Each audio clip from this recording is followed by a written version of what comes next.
This is the Adopted Mom Podcast. Adoption may look different for each family, but we need solidarity from other crazy people who took this leap. And that is what we do here. We encourage, we build up, we share the wins and losses. We lean on each other, and we get through this together. Thanks for joining us. Welcome to the Adopted Mom Podcast. My name is Alex Fitton, and today I am bringing you Season 3, Episode 9. We are unpacking one of the hardest questions when it comes to adoption. What will this do to my bio kids? When we bring in kids from hard places, we're bringing in darkness into our homes. And that can be hard and scary, even for our bio kids. So will this damage them forever? Will it deny them the life they would have lived if not for our yes? Who better than to answer these questions than a bio kid? Abby Hutchins is a college student whose family has added 8 adopted kids to their 2 bio, bringing their total to 10. 10 kids, you guys. That's so many. On top of that, Abby was not super young when her family began their journey, so she was old enough to remember life before the craziness. She's also, they have one adopted kid who is older than her, and she's like pseudo-adopted, but other than that, Abby is the oldest, so she gets to be the helper, and we're going to unpack that too. She's incredibly wise for her age, and so I am so honored that she shared with us on the show. A few housekeeping items. I'm still running my sticker special for for National Adoption Month when you sign up for my email list at theadoptivemompodcast.com/email. So what are you waiting for? Sign up now and get a sweet AMP sticker right to your mailbox. A bunch of you already have, and I can't wait to see those pics of what you did with your sticker, so tag me in them. Also, that special I mentioned with the Family Seal Company, I'm announcing it on Facebook Live and Instagram Live today, as of this recording, but I wanted to go ahead and give you early listeners a sneak preview. So we're teaming up to give away one of their original adoption t-shirts for National Adoption Month. And better yet, you get to choose the color. Mine is pink because AMP, obviously. But you can choose whichever color makes you happiest if you win. To enter, you will need to make sure you're following me on social media, and those links are on the show notes, or you can just search for me or the podcast. You also need to go follow the Family Seal Company, and those links are in the show notes too. And then you'll need to tag 3 friends who have been blessed by adoption on any of our posts about this contest, mine or hers. We will choose the winner soon. All right, let's carry this excitement over to our chat with Abby Hutchins. All right, guys, so when we talk about adoption, often one of the first things that comes out of parents' minds is they're wondering how it's going to affect their bio kids. And they're worried that their kids will feel jealous, that they won't get enough attention, that it's going to have a negative effect on them. And so I am really excited about today's guest because we get to just hear it from the source. With that said, welcome, Miss Abby. How's it going? Good. I'm excited. Yeah. So, okay. So, obviously, I think people could assume that you're from an adoptive family, but not only that, but you're the oldest of 9. Of 9. Yeah, 9 kids. That's a lot of kids. And you were a teenager when that all started, right? So, okay. So before we jump into the whole story, though, tell us just a little bit about yourself. Yeah. So I'm 18 years old. I graduated high school last spring. And so I've been working towards going to college. I plan on being an elementary school teacher. And in my free time, I love to volunteer at a couple elementary schools around here. I'm super artsy. I love hand lettering. I love spending time with my family. And I love foster care and adoption. And so it's been a big part of my life. And so I'm really excited to talk about it. Yeah. Good gosh. You're like the poster child for overachiever. Listeners, Firstborn. if you have 18 and above boys, I'm single. you can email me but yeah, seriously, like I was not that responsible, and I'm also an oldest child, so you got a lot going on, and yeah. I know that that's part of your story is just that personality of yours and how it's sometimes been a downside for you and just expectations. But so, you're in college and you're still living at home, right? Or you're I'm kind of starting college. You were homeschooled, so I know there was that kind of like fuzzy overlap with high school and college. Right. So I have some college credits, but I'm still at home. Right. So, okay, tell us about your family's adoption story. Yeah, so I always dreamed of having a big family. It was, for 11 years, it was just me, my parents, and my biological sister, who's 2 years younger than me. And I always wanted this huge family because in the homeschool community, I mean, that's what it is. It's the stereotype of these huge families with the 15 passenger vans. Yeah. And so I always wanted that because that's what my friends had. And I think God just laid that desire on my heart. And so I remember being really young and praying for that and praying for a big family and lots of siblings. And I always thought that my mom would have another baby or we would adopt from some faraway place like China or somewhere, because that's the only like concept of adoption that I had. I didn't even know foster care was a thing. And so all of a sudden I was like, I think I was 12 or 13. And my parents started acting really weird. Like they were all of a sudden having to like talk to each other privately, or my mom would have to go run an errand and we couldn't go with her, which was really odd. And so I figured something was up and I found this Post-it note with 4 girls' names on it. And I was like, Mom, what is this? And she got really scattered and flustered and was like, I just think those are some girls we should be praying for. And I was like, yeah, right. I mean, my 13-year-old brain, I was like, something is up. Yeah. And so you weren't stupid. Right. And so I think it was the next day or the day after that, my parents told us that we were adopting a sibling group from foster care. And I was like, oh, okay. Like I was so excited. And I think if knowing what I know now, I don't know if I would have been so excited, but I was so like naive and I didn't know what was going on. And so I thought it was fun and we were just going to be this huge, normal, happy family with cute kids. I mean, yeah, I didn't know anything happily different. Ever after. Right. So our first sibling group that ever came to us as foster, we were actually matched with, and they were foster to adopt. So they were 2, 3, and 4 at the time. And their case was super messy and complicated. But after, I think it was 6 or 9 months, I can't remember which one, but they were adopted in August of 2014. And then we continued fostering and we got a 2-year-old girl. And shortly thereafter, we got her 6-year-old brother. And their adoption was finalized last summer, in the summer of 2017. And then that was our second sibling group that we adopted. Mm-hmm. And then not even a month ago, we adopted a sibling group of 2, and they're 12 and 13. So a little bit older. That was a little bit different. So now my house is full of littles and middles of all ages. But you get your own room, right? Right. Praise the Lord. Yeah, I was about to say, that's a miracle. With Yeah. that many children. So, okay. I'm trying to decide like where to even start because there's so many layers to your story. Yeah. And first of all, you know, you were not young when, I mean, this was not something that you were just born into. Mm-hmm. That wasn't your whole family story from the beginning, you know? And it sounds like maybe you desired a big family, but you were not really part of the decision making, right? Yeah, I really wasn't part of that initial decision to do foster care. I just knew I wanted a big family, and then God also laid that on my parents' hearts, and so they made that decision. And so you could say we were kind of thrown into it, but we weren't unhappy about it. Right.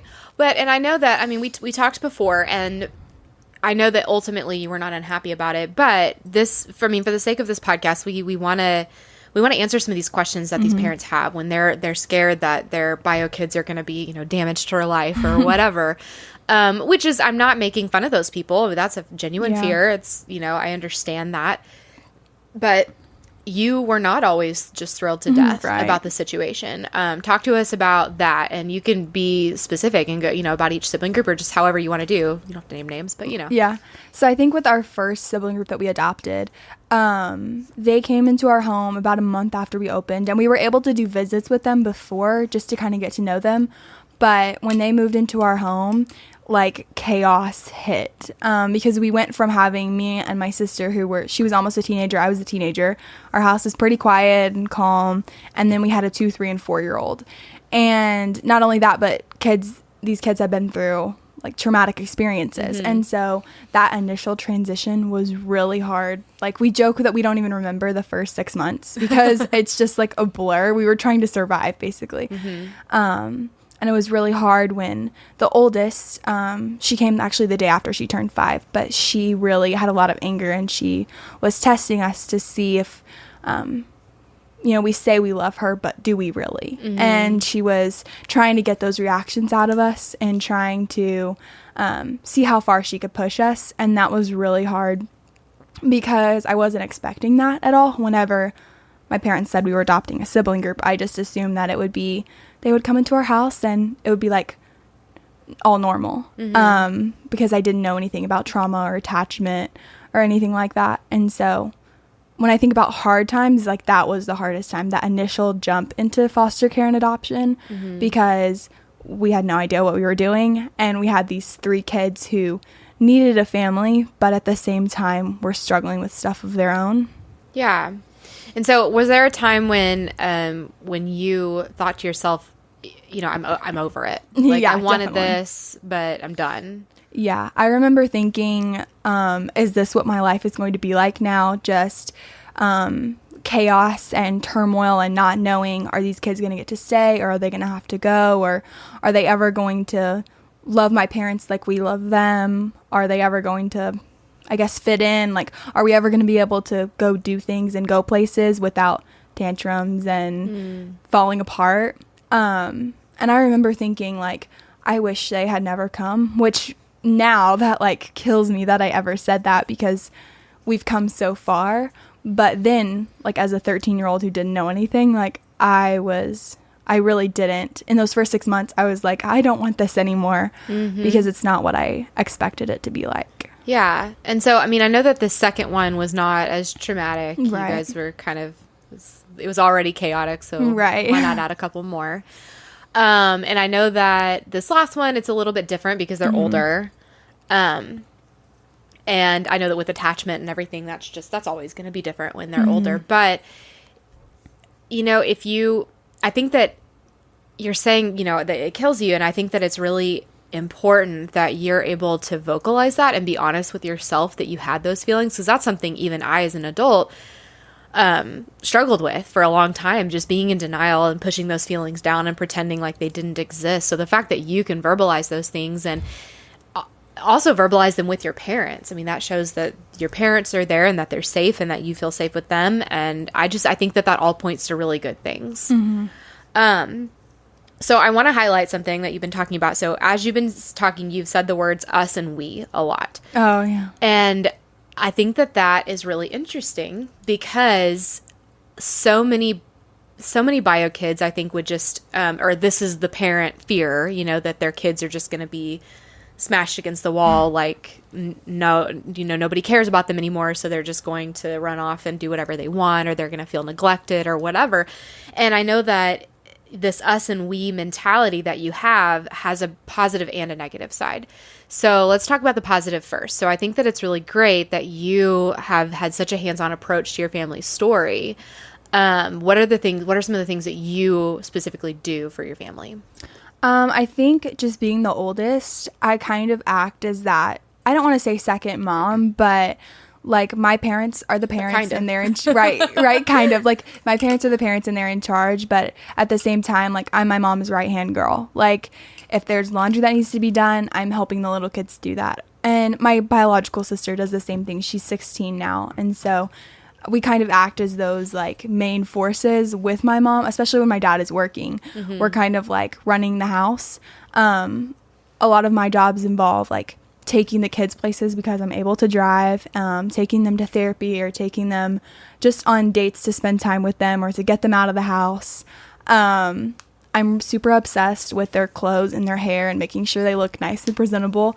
And so I do that a lot. I'm just getting them ready to go places. And then also, like, with as far as bedtime wise, some of my siblings prefer to like help in the kitchen at bedtime, whereas I like to be in with the kids and like reading them a story or helping put them to bed, and just being kind of like, I guess, big sister, but also like second mom. Like, the little kids look at me more of an authority than my sister. My sister plays with them more and is more of like, I don't want to say she's fun the fun one. parent. She's the fun parent, and I'm the authoritative one. Oh, that's hilarious. But I think they see me more as a, why can't I say that? It's okay. Of an authority. And so that's got its good side and bad side, but I'm definitely my mom's like second in command, I guess. Yeah. And so I think, that's interesting, and I'm not trying to like bum anyone out, but considering taking a second and thinking about the teenager child, it's not really childhood anymore, but like the adolescence that you could have had. You could be sleeping until 11. You could just like have a normal job at a fast food restaurant or just whatever and like do what you want to do. And that's not your life. Do you ever mourn that? I think sometimes, but my parents do a really, really good job of making sure that I'm able to do the things that I want to do. And sometimes they look at me and say, it is a sacrifice. We need you home right now to help watch the kids because we're a big family and we're a team and we chip in together. But at the same time, they do a great job of making sure if I want to go to a friend's house, I can go do that. Mm-hmm. Or if I want to go on a trip, my dad will take me and we'll just make sure we have someone at home helping my mom with the kids. And so they do a really good job at that. But then there are some times where I wish we could all go see a movie together, like a quote unquote normal family would be able to do. And we just can't do that. Or go to like a party all together. We can do that, but we stay like an hour and then we've got to go home, get the kids to bed, get them in pajamas, all those things. And so, right. And so sometimes I have wished in the past that we could just be a normal family and we could hang at a party or we could go do those things. But at the same time, my parents have done a really good job of making sure that I'm able to do the things that I want to do. Yeah, I think that's great. And I think that must have taken intentionality on your parents' part because as a stressed out parent, I can only imagine that that's a sacrifice on their part too. And I think that that's great. But I'm sure it takes intentionality to not just do what's easy, which would be to have you there to help or whatever, but to do what's best for you too, their bio kid / just their kid along with all the other kids. And it doesn't always work either. There are days where like I want to be going to do this with friends and I have to say, no, I have to stay home with the little kids. Yeah. And in the moment, sometimes that's disappointing, but in the end, like I wouldn't trade that for anything else because of how much I love my family and how like adoption has impacted me positively in that way. And so I know that you and I have talked before, and this is that like downside a little bit that we mentioned earlier, but with all this responsibility comes a lot of pressure on you. And I know that that's something that you've worked through or you are working through, but talk to us about that process. What were some of the heavier things that has come with this for you? I think just being the oldest, you have a lot of responsibility naturally, no matter what family you come from. But then also just having so many younger siblings and just the hard places that they've come from. Sometimes it is hard because I'm expected to be with them that much more, I guess, if that makes sense. And so I guess it goes back to we can't be like a typical American family where, at night we're throwing a football in the yard and dad's making burgers, and we can do those type of things, but our family looks different. And so I think that's something that I've had to like come to terms with, that my family isn't going to look like my best friend's family who has 2 sisters and they can kind of do whatever they want whenever they want. And so that's been something really tough that I struggled with, especially in the beginning, and still kind of struggle with. But I think growing up and as I've gotten older, I've been able to see the big picture better, and realize that even though my family's normal doesn't look like someone else's normal, we can still be happy and together, and there doesn't have to be this pressure to be like everyone else because our story is different. What are some of the things that helped you get to that conclusion? I think just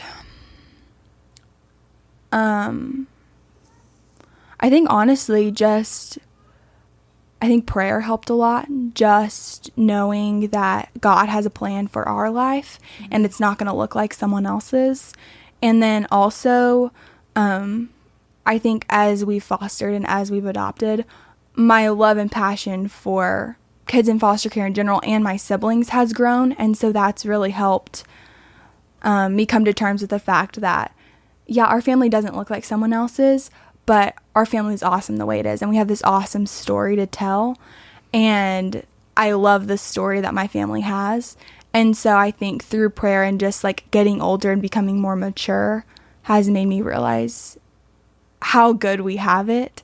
And even though our family can't drop everything and go on a week-long vacation every year, we still have that joy in life. And I think I've learned that through prayer. Wow.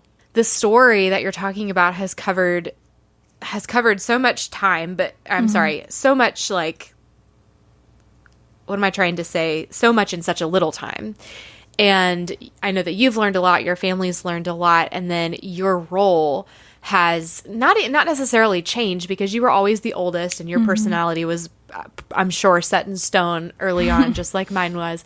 But your role within the family has changed, and that's something we've been talking about. And I know that when we've talked before and you said that there was a point in time in your life where you weren't sure why you were valuable or how you were valued within your family. Talk to us about that.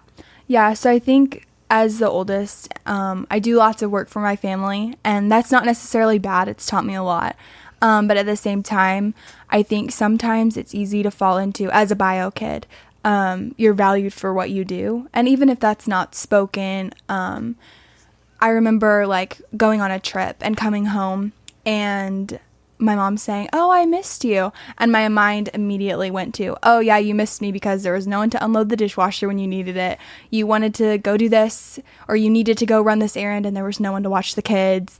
That's where my brain went. And it's like my mom read my mind and she said, "Abby, we don't value you just for what you do. We value you for who you are. And I missed you because I came in your room to tell you something and you weren't there.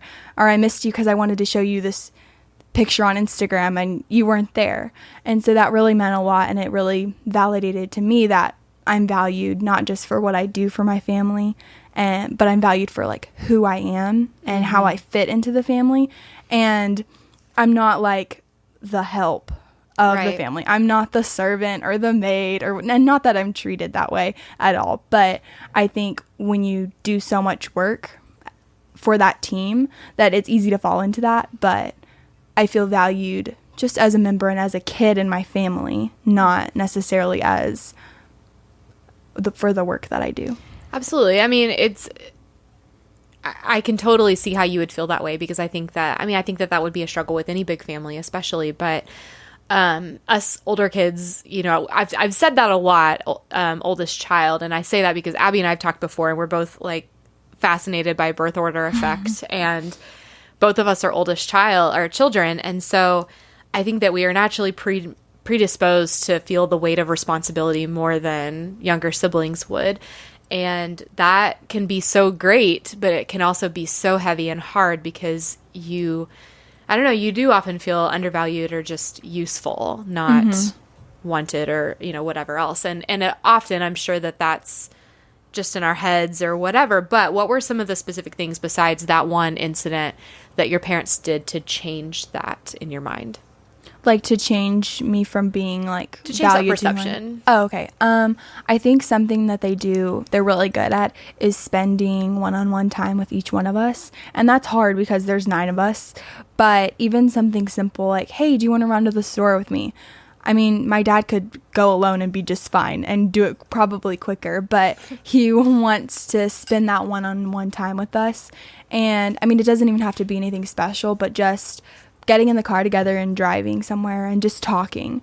It makes you feel really valued for who you are, and that they want to spend time with you and want to get to know you better and want to know what's happening in your life. Because, I mean, with 9 of us, I could easily be struggling with a school assignment, and if I never told anyone, they might not ever know. Whereas if we are spending that time together, I can really open up and talk about what's going on, what's happy, what's sad, what's good and bad. And so I think they're really good at spending that one-on-one time, which helps change that perspective from feeling like I'm valued for what I do, but I'm valued for like who I am.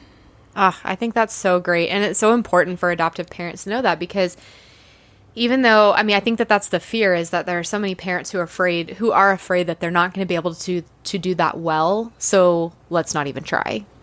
You know, they don't want to get into a situation where their kids might feel undervalued, or to where they might, I don't know, where it might be a struggle. So to hear it being done well, I think that's really encouraging. So let's jump to the other end of the spectrum, and I'm gonna ask you to speak for your younger sister Molly a little bit. But she was the youngest biological child, but you know, your place in the family was pretty solidified. I mean, they could have adopted older than you, but they didn't. But Molly, like, completely lost her youngest child status. So how do you think that affected her? Do you think it was different? Yeah, it was really different, especially with that first sibling group that we had. She went from being the youngest child of our family for 11 years, so the baby center of attention, to having to figure out how to be an older child because they were so little, but also be a middle child at the same time. Right. So she has really experienced all kinds of birth order going on. But it was really hard for her at first to try to figure out that role, because she basically was dethroned from the baby position, and she had to become this role model and this big sister for these little kids. Because for me, it really didn't change. I just had more people to boss around and tell what to do, as the oldest child. And so for her, she would get caught in the middle of being their playmate, like a youngest child might be, and then being their hammer, the boss, wanting to tell them what to do. And I remember my parents having lots of conversations with her about finding that role and trying to figure out the balance between, playing with them and having fun, but also not being the hammer all the time. And so I think as she's gotten older and as we've adopted more, she's gotten really good at being a big sister, and she kind of picks up in the ways that I don't. In some situations, she's more gentle than I am, and in some situations, I'm more gentle than she is. We kind of have learned to balance each other out when we're taking care of the kids, or when we're playing with them or taking them out somewhere. And I think we've learned to become a good team, whereas before it was like, I'm the big sister, you're the little sister.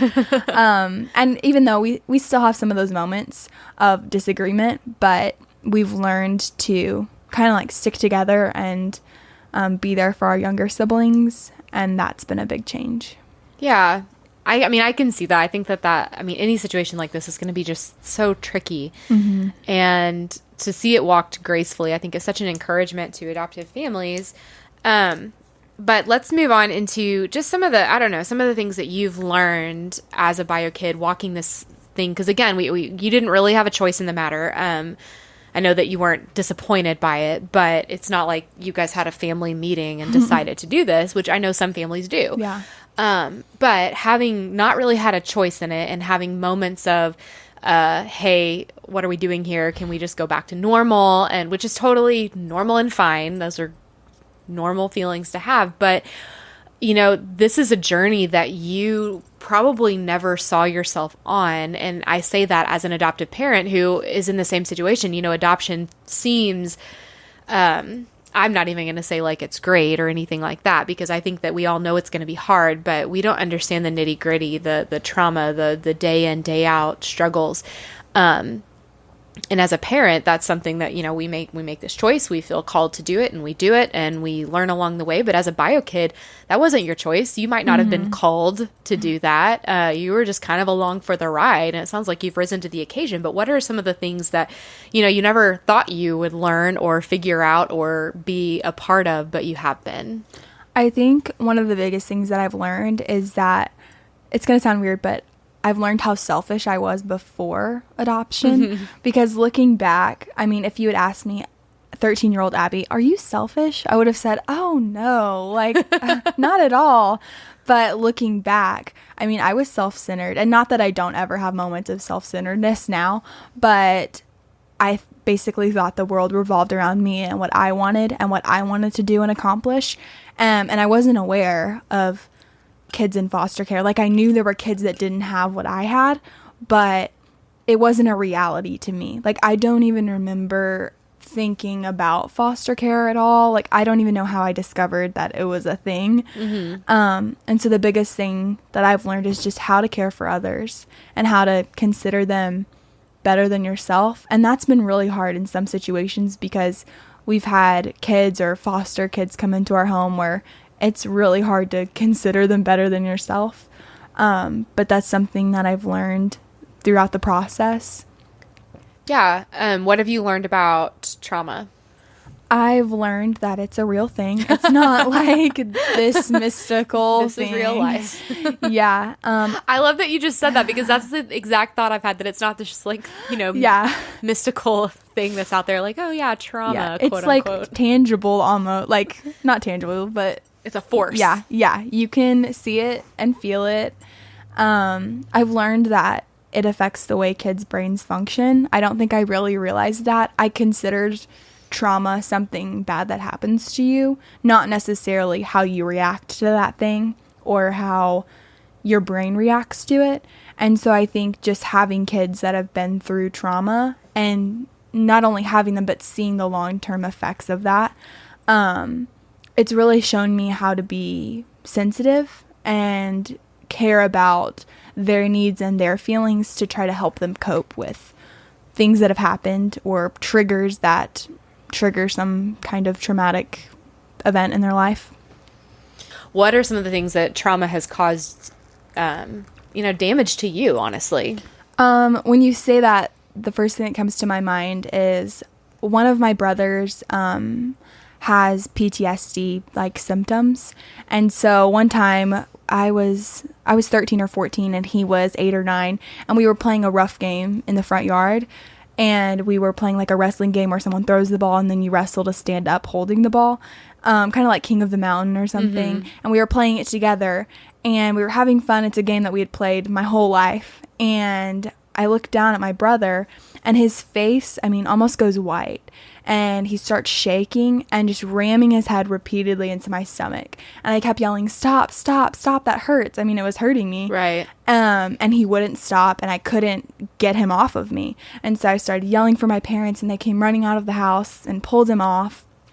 And that was the first time I really realized what trauma could do, because it wasn't me that was hurting him and he was having to defend himself. I just triggered that response to something in his past where someone had hurt him and he needed to defend himself. And so that day, he stayed in his room the rest of the day, not because of punishment, but he was just mortified that he ever did that, because he came back to his senses and realized that he hurt me out of that fight or flight reaction. And it took our relationship a while to heal after that, because I really didn't understand what had happened and he really didn't understand what had happened.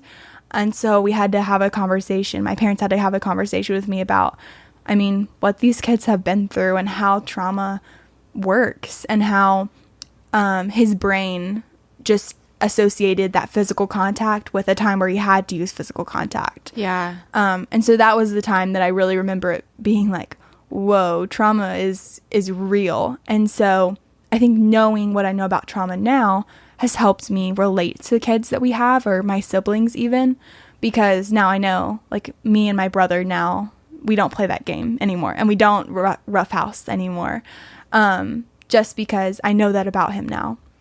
And we're able to move on from that. And we have a great relationship now. But that was the time when I really remember seeing trauma in full force. Yeah. So what are some of the, what's one of the like biggest sacrifices you've had to make for your family, or just biggest time, or one of the, what am I trying to say? Sorry. One of the harder times where you're just kind of like, I don't know, I wish this wasn't my life, or this would be awesome if this was not happening right now, or whatever. What was one of the harder times like that? I think in general is just when my friends will text me and say, hey, do you want to come meet us somewhere? And I'm not able to do that because I'm helping with little kids. And there are some points when I love that, and I always love my family.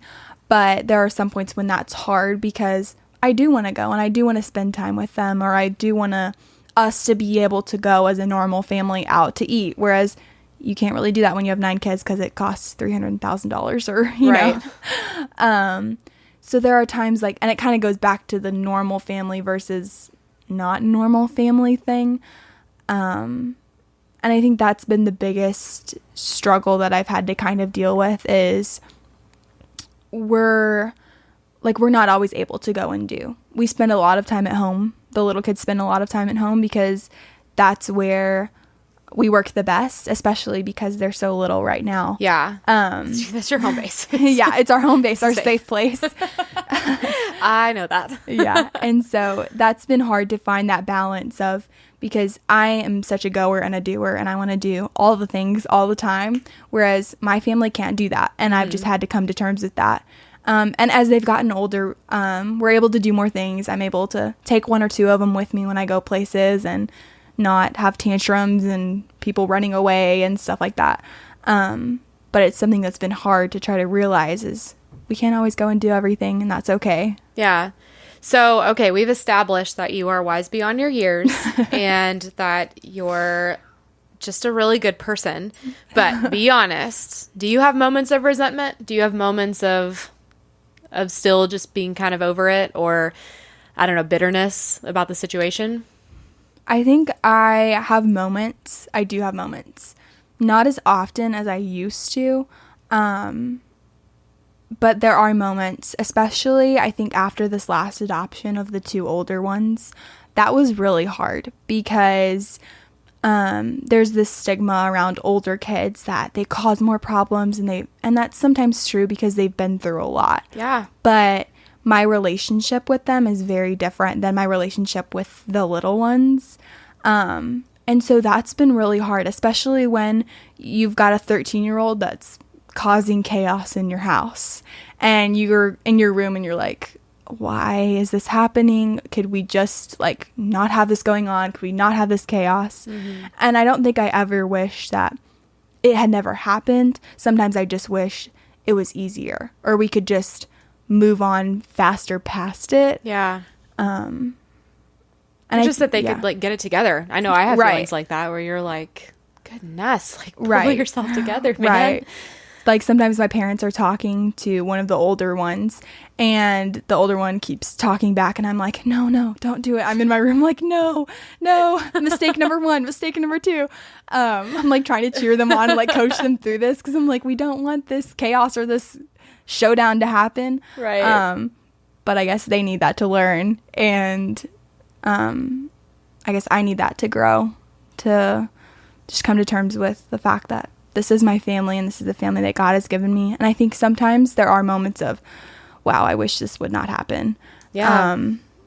But it's getting better as I'm getting older and just, I love my siblings more and more each day. And so I think it's a testament that, you know, you're 18 now. Mm-hmm. You're released legally. Or, I mean, you've been released for a while. But I just mean, like, if you were going to bow out, now would be, like, an appropriate, acceptable time for that. And you're choosing to stay.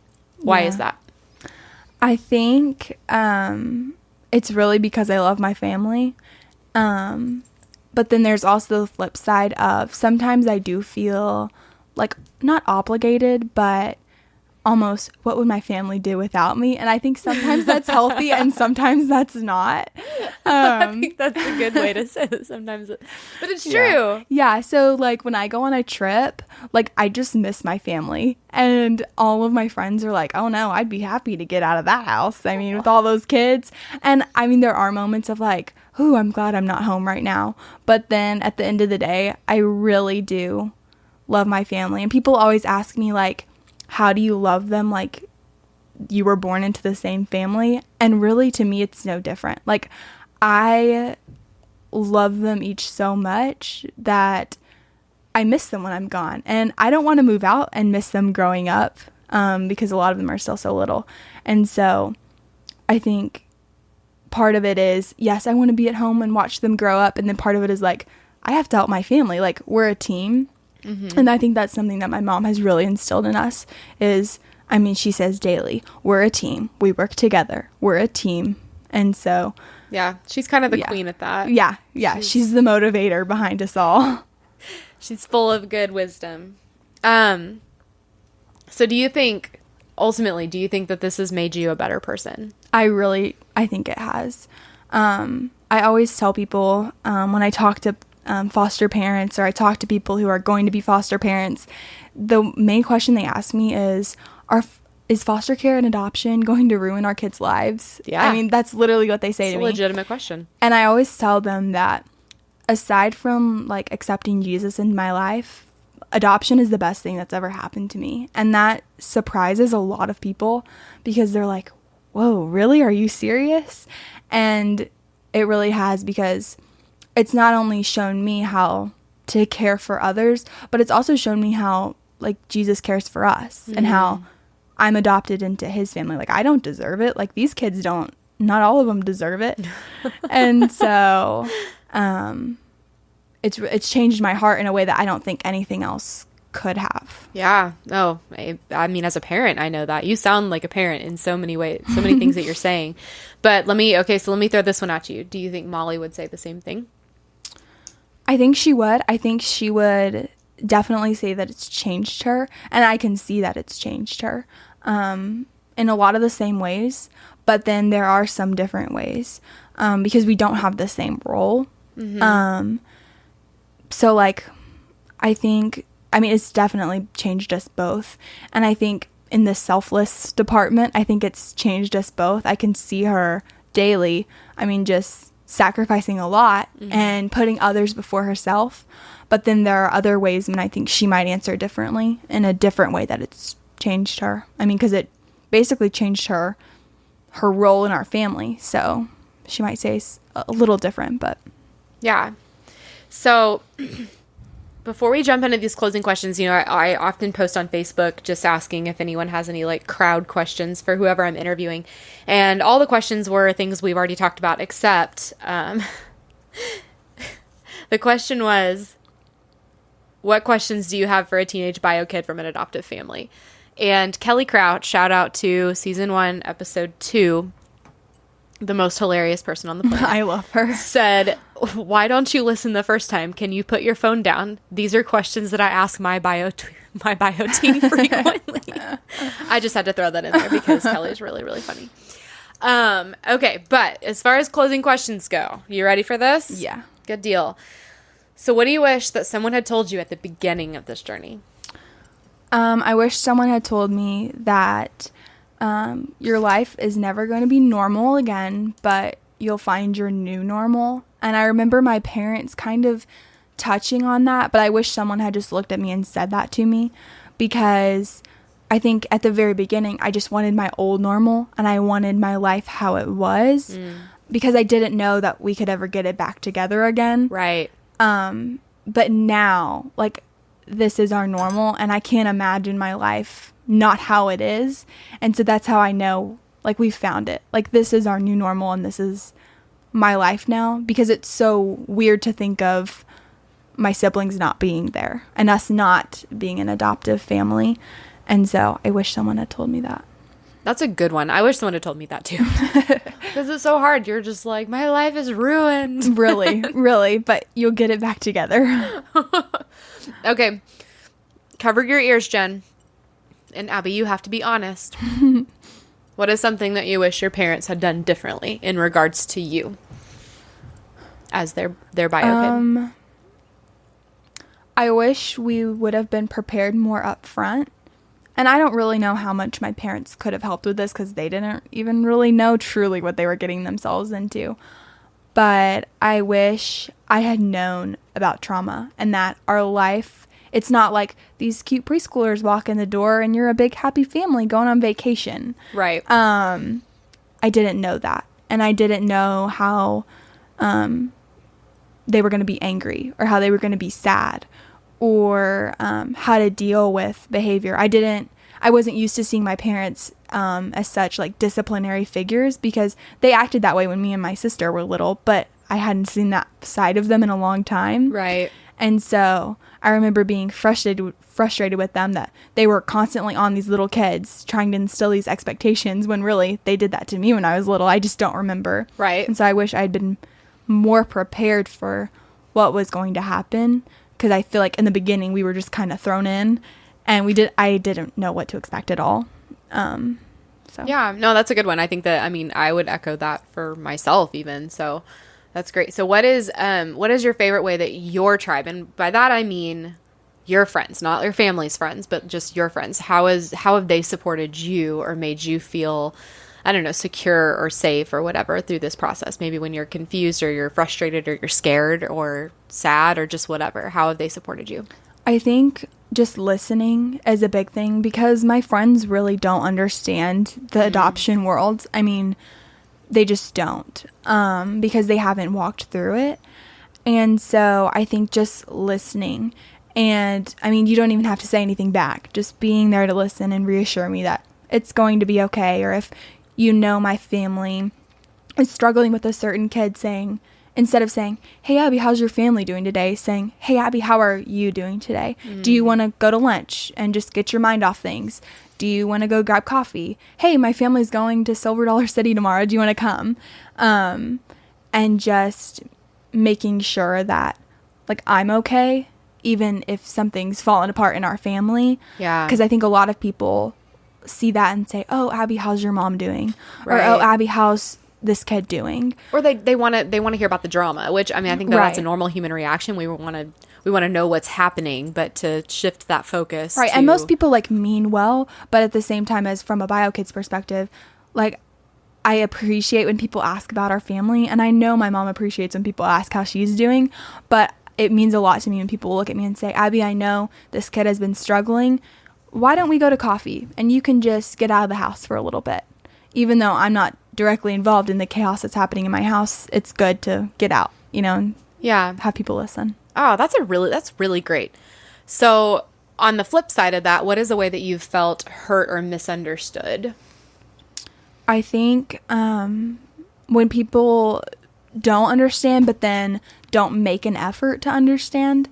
I mean, because it's hard when, so say we have a stressful court date coming up, and I say to my friends, hey, could you be praying for us? We have court. And they say, oh, are you adopting so-and-so? Or, oh, what did your parents do? As a joke, Right.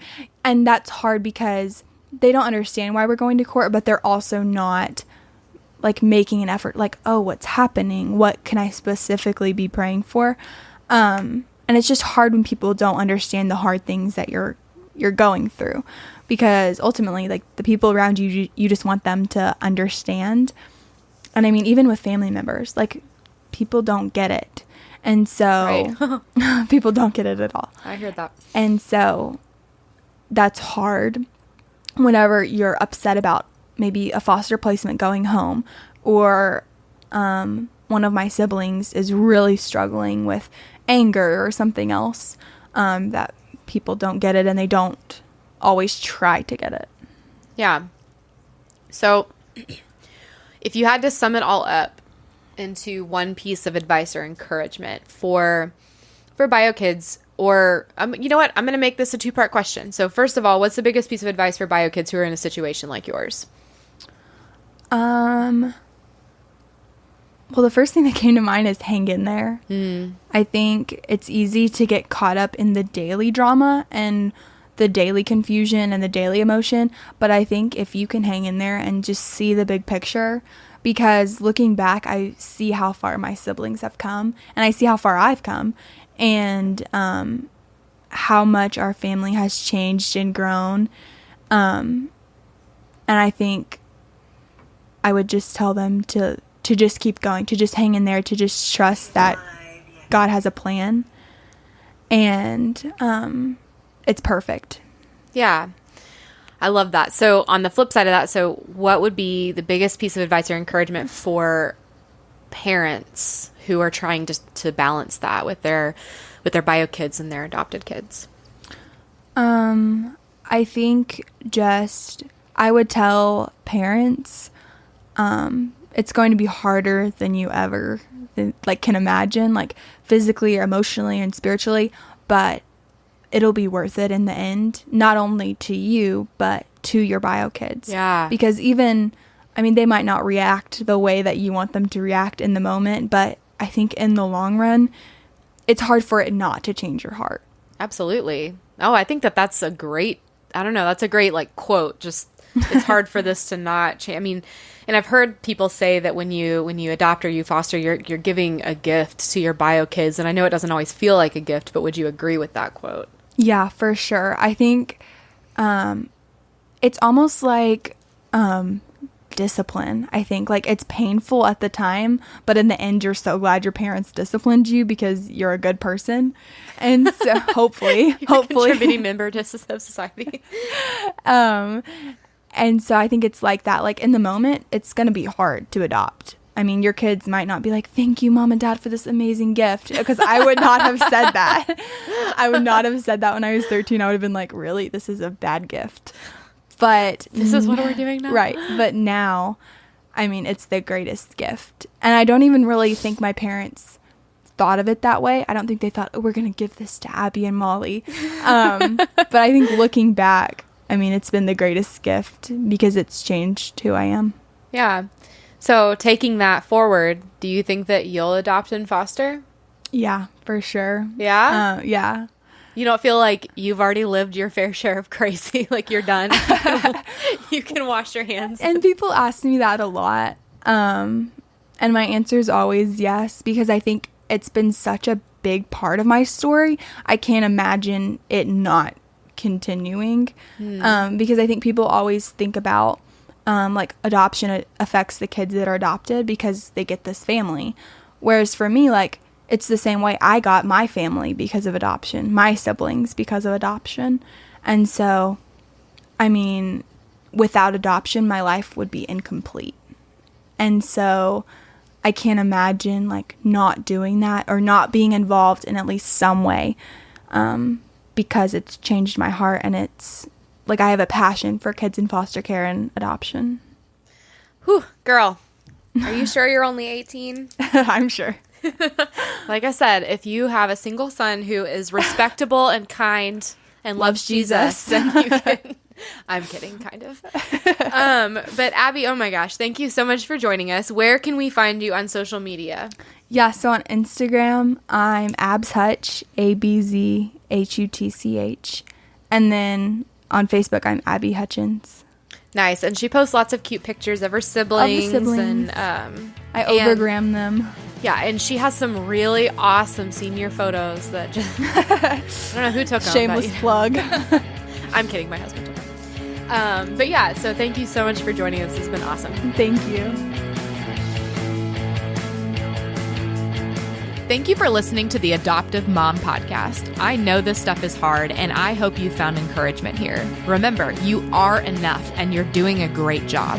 God wants to be at the center of this journey, and He is big enough to redeem all of our mistakes. Don't forget to check out show notes and other resources at theadoptivemompodcast.com. Thanks again for listening.